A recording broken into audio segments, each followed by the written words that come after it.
ರಾಜ್ಯದಲ್ಲಿ ಅಭಿವೃದ್ಧಿ ಕಾರ್ಯ ಸಂಪೂರ್ಣ ಕುಂಠಿತಗೊಂಡಿದ್ದು, ಅಧಿಕಾರಿ ವರ್ಗದ ಮೇಲೆ ರಾಜ್ಯದಲ್ಲಿ ಆಡಳಿತ ನಡೆಸುತ್ತಿರುವ ಕಾಂಗ್ರೆಸ್ ಸರ್ಕಾರವು ಗದಪ್ರಹಾರ ನಡೆಸುತ್ತಿದೆ ಎಂದು ಬಿಜೆಪಿ ರಾಜ್ಯಾಧ್ಯಕ್ಷ ಬಿವೈ ವಿಜಯೇಂದ್ರ ತಿಳಿಸಿದ್ದಾರೆ.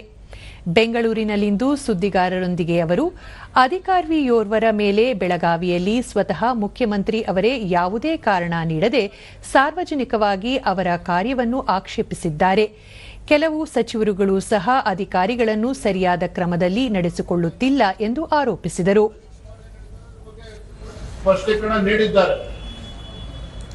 ಆದ್ರೆ ಇವತ್ತೇನು ಅಸೋಸಿಯೇಷನ್ಗಳು ಇವತ್ತು ಪದೇ ಪದೇ ಮುಖ್ಯಮಂತ್ರಿಗಳು ಭೇಟಿ ಮಾಡಿ ಆಕ್ಷನ್ ತಗೋಬೇಕು ಸ್ವತಃ ಮುಖ್ಯಮಂತ್ರಿಗಳು ಈ ರೀತಿ ನಡ್ಕೊಂಡಾಗ ಬಹಿರಂಗ ಸಭೆಗಳಲ್ಲಿ ವೇದಿಕೆ ಮೇಲೆ ಅವತ್ತೆಲ್ಲೋಗಿತ್ತು IAS ಆಫೀಸರ್ಸ್ ಅಸೋಸಿಯೇಷನ್, ಅವತ್ತಕ್ಕೆ ಮುಖ್ಯಮಂತ್ರಿಗಳ ವಿರುದ್ಧ ಕಂಪ್ಲೇಂಟ್ ಕೊಡ್ಲಿಲ್ಲ. ಹಾಗಾಗಿ ಎಲ್ಲವೂ ಕೂಡ ಚರ್ಚೆ ಆಗಲಿ ಜನ ಕೂಡ ಎಲ್ಲವನ್ನೂ ಕೂಡ ಗಮನಿಸ್ತಾರೆ. ನಮಗೆ ಯಾರು ಮುಖ್ಯಮಂತ್ರಿಯಾಗಿ ಮುಂದುವರಿತಾರೆ, ಯಾರು ಮುಂದುವರಿಯೋದಿಲ್ಲ, ಅಥವಾ ಸಿದ್ದರಾಮಯ್ಯ ರಾಜೀನಾಮೆ ಕೊಟ್ಕೊಂಡು ಯಾರು ಬರ್ತಾರೆ, ನಮಗದು ಮುಖ್ಯ ಅಲ್ಲ.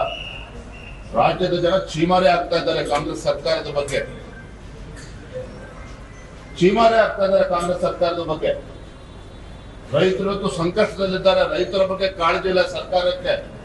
ಬಡವರು ಬಗ್ಗರಿಗೆ ಒಂದು ಮನೆ ಕೊಡೋದಕ್ಕೆ ಸಾಧ್ಯ ಆಗ್ತಾ ಇಲ್ಲ. ಒಂದು ಗಂಗಾ ಕಲ್ಯಾಣ ಯೋಜನೆಯನ್ನು ಕೂಡ ಕೊಡಕ್ ಸಾಧ್ಯ ಆಗ್ತಾ ಇಲ್ಲ. ಕರ್ನಾಟಕ ರಾಜ್ಯದ ಇತಿಹಾಸದಲ್ಲಿ ಮೊದಲ ಬಾರಿಗೆ ಕಾಂಗ್ರೆಸ್ ಸರ್ಕಾರ ಬಂದಾಗ ಮೊದಲ ಬಾರಿಗೆ ಸರ್ಕಾರಿ ನೌಕರರಿಗೆ ಸಂಬಳ ಕೊಡೋದಕ್ಕೆ ಸಾಧ್ಯ ಆಗ್ತಾ ಇಲ್ಲ.